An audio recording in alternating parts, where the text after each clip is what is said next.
Coach, what was the coolest part about watching the team react to what Nick Emmanwori has been doing and just some of the other key contributions? Wow, yeah, I think you come out of that game. I think that's kind of the lasting image it's in my mind is the guys celebrating with each other, and just the joy they have when their teammates have success, and um, just kind of talk about 12 as one. That's it right there, just in a nutshell. And happy for Nick, all the work he's put in. He had a tremendous game. Guys were excited for him, so that was really cool. Corbin? Coach Anthony Bradford's been under quite a bit of scrutiny over the last couple of seasons, but it seems like he's really playing clean football and pass protection these last several games, including yesterday. Where have you seen the most growth from him this year working with John Benton as this season has progressed, particularly in the pass protection aspect?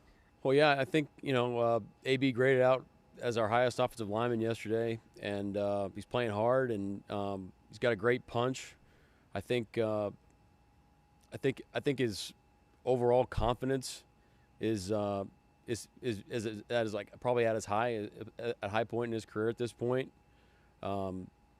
Practicing really well, practices hard. I mean, doing all those steps that it takes, to end up putting good football out on the field. I know there's some plays that are minuses or plays that aren't up to par, but there's a lot of great plays as well. And I thought he had a good game yesterday. Hayakata, Drake Thomas, Josh Jobe all came into this league undrafted. Two of them ended up with multiple teams before they landed here in Seattle. Seeing what those guys have been able to accomplish, what do you think are the biggest keys for a player who was passed over in April to succeed in this league? And how does your system foster that ability for guys like that? Man, that's a doozy right there. Well, I think that the first thing that comes to mind is you got to give props to our personnel department. I mean, they just do a great job. It feels like every person we bring into the building, especially in the last 2 years, you can see the potential. You can say, hey, you're like really excited to work with these guys, and our coaches have done a phenomenal job of setting out the time to work with them as well. And on the players front, it's have a great attitude and freaking get after it every day, and just practice the way we practice. Don't be afraid to make mistakes, but prepare your tail off. Come in with a great attitude, and compete. It's just, and I think one of the things that we do, I wouldn't say it's like a schematic thing. I just think as a program, we get a lot of reps and we practice our young guys a lot, and we coach those guys up. I mean, all those reps are coachable reps, and we see it as an opportunity for our guys to grow. So, not sure how everybody else does it, but that's what we believe in. Thanks, Coach. Yep. Brian?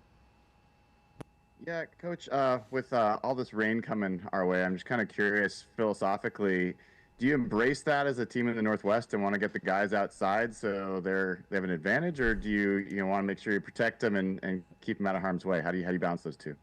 Well, you might have seen the mural in our building, so that might give you a good answer for what we're looking for, but it depends on who you ask around here and what they prefer.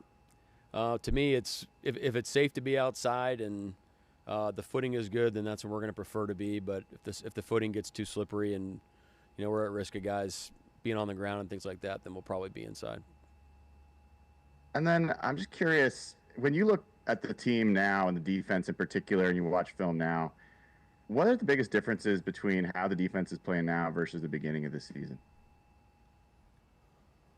Man,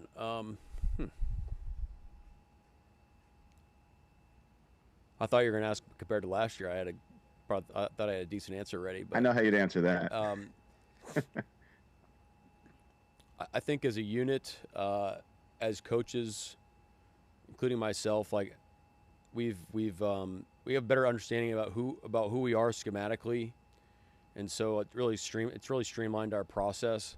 And I think the players have a really great understanding about what we're calling and when and why, like the spirit behind the calls, how we're building it, how we're going to call games, and you can see that in like our decisiveness and how guys make calls, how we're playing ahead of plays, playing with anticipation, and that's really cool to see. You feel like we're connected as we're calling the game and as we execute. Thanks, John. Yeah, Mike, we saw Rashid really kind of come alive in the passing game yesterday, and Jax was talking after the game about the way those two can kind of play off each other. Just kind of big picture wise, getting him going, what can that do for the offense to have a weapon like that? Yeah, I mean, that's one, obviously a huge part of the reason why we decided to trade for him. It's another great piece to our offense. We got a lot of great weapons, and including Jax, obviously, our tight end room, our runners, the rest of our wideouts, are really talented as well. I mean, to me, it's like, as a football team, what's our competitive advantage? It's the synergy of the group. It's the whole is greater than the sum of its parts. It's 12 as one, however you want to say it. And if you can play together and you can play off one another all the time and accentuate your teammates' strengths and build your teammates up and help your teammates have success, that's a powerful thing, And so if Sheed's going in there and he's blocking in the run game and he's carrying it in some of the receiver, run game, and then he's also, running the whole route tree and making plays in the pass game, I mean, that's just going to make us that much more dangerous, which is really cool. And then you said after the game you wanted to watch his kick return to see who really kind of made it happen with the blocks. Having been able to look at that, yeah, there's a lot of great blocks. Brady made a great block. Brady played a phenomenal game on special teams. Made a great play on punt. Patio made a great block on that play. There's a lot of great blocks. I probably can't single out everybody, but and then he made a great run as well. But it was definitely a team effort. It was a really great play by everybody involved. Masvita. Hey, Mike. So the Falcons convert their first third down, and then they don't convert a third down for the rest of the game. They go 0 for 12. And then Witherspoon's interception is on 3rd and 3. All your interceptions and fumbles were all on third down. I know your team, your process isn't, this is third down, let's play our best. But what is it that's having you and your defense play so well on third and coming up with these? What's that in your process?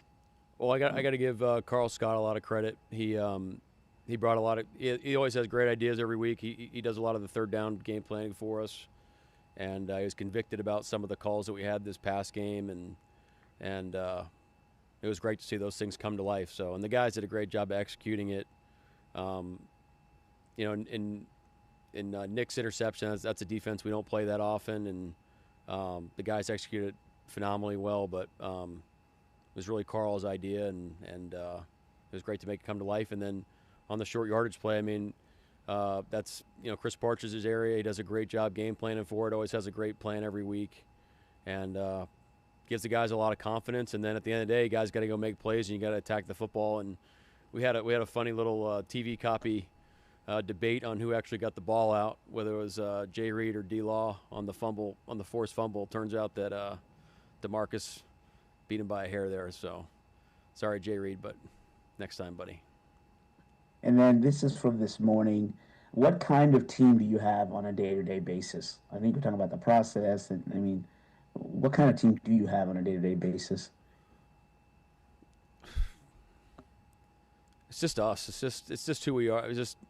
We just want to be us every day. We just had our team meeting here a while ago, and the guys are sore and they're tired, and they're beat up, but the attitude is, hey, we're here and we're going to get our work done. We're going to attack this day and get better, and then go back and get ready to move on the rest of the week. So that's all you can ask for, and the guys have each other's backs, and it's a great group to go to work with every day. Thanks, Bob. Yeah, Mike, with Sam in the passing game, statistically it was just way different from the second half to the first. Yeah. What did you see there, looking back, when you looked at the film today? Why it was a lot better in the second half? Well, I just thought we got a little bit more in rhythm on offense and was more successful on first down. Had a couple actually get back on track, good plays, explosives.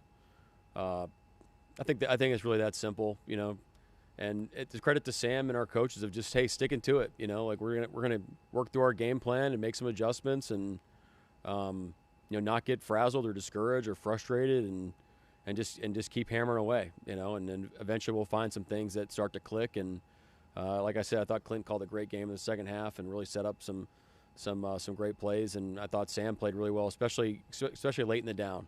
he's really accurate, but really made some plays there when initially nothing was there. Especially on that, his last touchdown pass was a phenomenal play. And one more on Devin, on the play where he got the interception. And you mentioned this on the radio. He mentioned after the game too that he was kind of bluffing a blitz or whatever. To do that, it kind of, I guess, what all does that take for him to be able to kind of do that, read that play out, pull that off physically? I'm sure there's some film work that goes into figuring all that during the week as well. Yeah, without getting into all the strategy involved, but I'll tell you this: it's a player that's and a guy that's really dedicated to his craft, and it means a lot to him about how the defense plays together, about how it all works together, and what we're trying to achieve on like a call-to-call basis, and like where you align and what you look like, and how you time things up. All that's going on a play-to-play basis, and you got to be dialed into the game plan and understand how the offense operates from week to week, because everybody operates differently. And Spoon is leading the charge on that front, and he's got a great feel for the game naturally too, but it doesn't just happen by accident. He puts a ton of work into it. It matters to him. He's passionate about being right and making it come to life, and that's what happens. He said it yesterday, but ball finds energy, and I mean, that was a highly energetic play. Mike? Hey, Mike, a few times now you've mentioned wanting more explosives in your run game. Why do you think those haven't come to whatever number, to level of efficiency that you would like? Well, we joke about it in the team room that we feel like we're a block away. And when I'm hearing your question, I'm thinking of like Sharps' run early in the game yesterday where we hit our spots and we got to the third level blocks, and Sharps had a great run and got to the next level. I think that's something that we just got to keep attacking on offense. I think we're running really good plays. I think the guys are playing really hard. I think we're finishing plays really well. But I think when you start to get these, kind of like our kick return game, it's like we're right there. It's a block away. It's a detail here. It's a detail there. I don't think we need wholesale changes. It's just we got to just keep, chiseling away at this thing, and then ultimately, we'll see the results that we want. And one last one. What do you just make of Sam's overall numbers and efficiency compared to how often has turned the ball over this year? Efficiency compared to how you turn the ball over. If you just look at how many times we've turned the ball over, I think we'd all say it's too many. But I think Sam's playing really good football for us. There's a couple plays a game where we got to protect the ball a little bit better. But when Sam's clicking, and he has been for the majority of the season, I mean, we're playing really efficient football, and he's leading the charge for us. So keep plugging away, keep attacking it, keep slinging the ball, and we'll just, again, just like every other position, there's always things to correct from a week to week basis. Find new things to screw up. We'll keep growing from it together, and let's go rock and roll. Thank you, Curtis. Yeah, Mike, kind of jumping off Mike's previous question there. What do you think it was kind of a tough day for Ken to get going with the running game, with what you saw from his carry specifically? Yeah, Ken's doing a great job. I mean, look, like you can't just say at the stat line and say he didn't have a good game. It's like he's playing incredibly hard. He's doing what we asked him to do. So sometimes the runs aren't there, or the defense makes a good play, or maybe we're not in a great play. So my message to him is just keep plugging away, keep doing all the things you're going to be doing that you've been doing, and it's going to work out. It's just we got to stick to this process. We can't be all bundled up with the results right now. We got to look at and see why some of these runs aren't hitting the way we want them to hit, and it's a team thing. It's not just a Ken thing. And what'd you find out about Elijah Arroyo today with the knee? How's he doing? Yeah, Elijah's got a knee. Just working through it right now, but I'd say that this week's probably in jeopardy for him. Greg? So it looks like the Colts this weekend, you're going to have a third rookie quarterback and 4 that you guys have gone against. 2 of the 3 making their NFL debuts as starters. What is it that you do defensively that you seek to put the quarterback in a bind for most? What's the quandary you're trying to create with a quarterback with your system?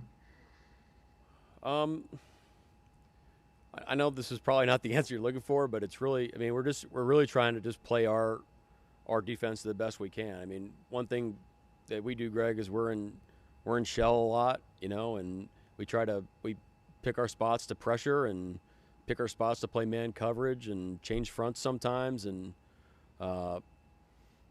try not to. I mean, you have to understand what the quarterback. Sometimes it's actually more challenging going against a rookie quarterback that hasn't played that much, because you're not really sure what they're good at or what they're not good at that point. So it's kind of like playing a team for the first time in the season. You gotta have to go back to your fundamentals and just trust that like what you do is going to be good enough against those guys. But I think if you start hunting, like making things up on rookie quarterbacks, and you're making it more than it is, and it's really about like how well we go execute our plan based off of their system and the types of plays that we expect them to run. You think Jalen Sedell is going to practice this week? Yeah, Jalen should be back this week. Yeah. I'll ask you again: is he going to practice at guard or center? We'll see. I figured that. Yeah. Thank you. Brady? Mike, if someone was totally unfamiliar with your team and they asked you about the culture inside your organization, what do you think best embodies it? Like, what do you think the one or two things that you would point to? Well, I'd like to go to our 12 as one. I mean, I think that paints a picture of it. Tough and connected is a cool way to describe it. Is just, we got a bunch of tough guys that are out on a mission, pun intended, and I think they're together, and I think we have a fun time doing it.